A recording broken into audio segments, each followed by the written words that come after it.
May pahayag si Vice President Sara Duterte kaugnay sa kinakaharap nitong impeachment case. Pinaghahandaan naman ng kanyang legal team ang magiging hakbang nila kaugnay sa desisyon ng Senado. Yan ang ulat ni Christian Vasconez. Ipinauubaya na ni House Speaker Martin Romualdez sa Senado kung kailan nila sisimulan ang impeachment trial laban kay Vice President Sara Duterte. Sa isang panayam, iginiit ng House Leader na hindi nila minamadali ang mga senador ukol dito. Nitong Miyerkules sa botong 215, tuluyan nang inimpeach ng Kamara ang Vice Presidente. Ayon kay House Secretary General Reginald Velasco, 25 kongresista pa ang nais humabol sa paglagda sa impeachment complaint.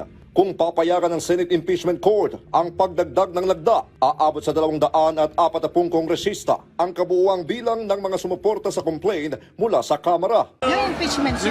Minamadali ba niyo ba yung Senado to conduct the hearing? No, it's up to them. Wala kayong binigyan. It's up to them.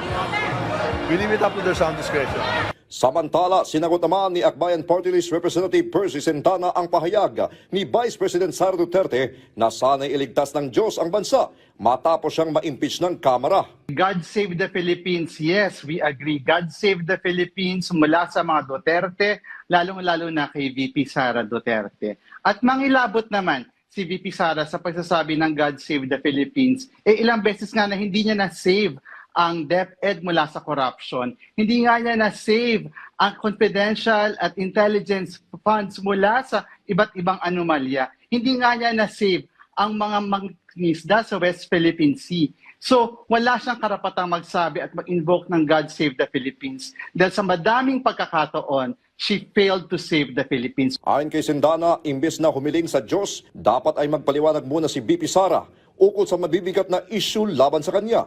Gusto kong sabihin kay VP Sara, hindi ito usapin ng jowaan. Usapin ito ng public accountability at pananagutan. Yung kanyang statement na sinabi niya mas masakit maiwanan ng jowa kaysa ma-impeach, ipinapakita nun kung gaano kababa ang kanyang regard o pagtingin sa public service. Kung gaano hindi niya pinapahalagahan ang mandato ng taong bayan. Ang grupong Young Guns, binatikos din ang umano'y pagmamaliit ng Vice Presidente sa impeachment. Hindi nila nagustuhan ang umano'y pag-iwas ni VP Sara sa pagsagot sa matitinding akusasyon laban sa kanya.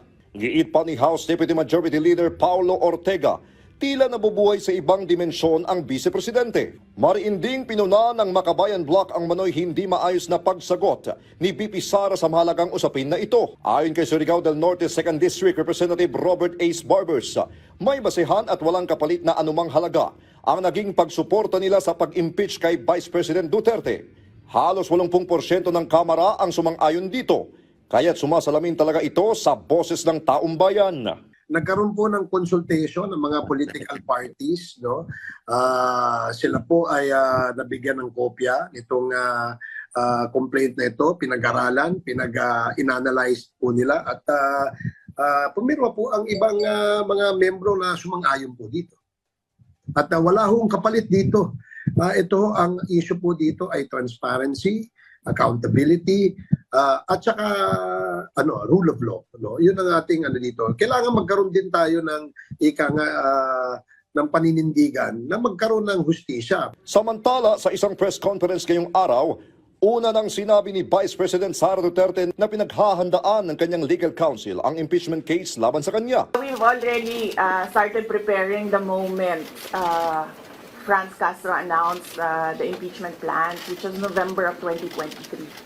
So November of 2023, there were already lawyers doing their work for the impeachment. So we leave it to the lawyers. Ngayong araw din nakipagpulong si Duterte sa kanyang legal team.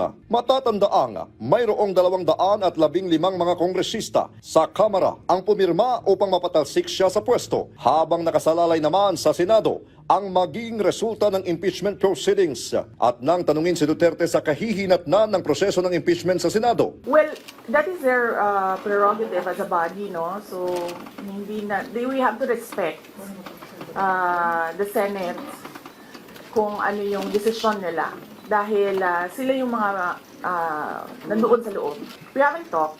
I have not talked to my friends in the Senate. Sinabi rin ng Vice Presidente na wala siyang plano na magbitiw sa pwesto hanggat walang desisyon ang Senado. Christian Bascones para sa Pambansang TV sa Bakong, Pilipinas.